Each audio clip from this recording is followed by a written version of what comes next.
মাঝে মাঝে কবরস্থানে যাবেন। আল্লাহ রাসূল সাল্লাল্লাহু আলাইহি ওয়াসাল্লাম বলেছেন, নাহাইতুকুম আন জিয়ারাতিল কবুর আলআনা ফাজুরুহা ফাইন্নাহা তুযাক্কিরুল আখিরাহ।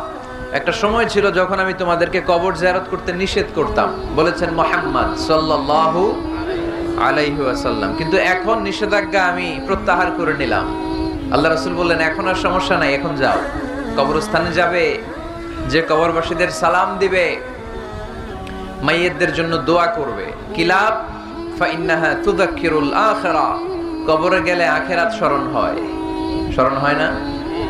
আপনার আব্বার কবরে যদি যে দাঁড়ান, আপনার মনে পড়বে, আয়রে ওই তো 7 বছর আগে আব্বাকে এখানে কাফনের কাপড় দিয়ে পেঁচিয়ে রেখে গেছিলাম, সময়ের ব্যবধানে, কালের আবর্তনে আমার ছেলেটাও তো আমার এখানে রেখে যাবে।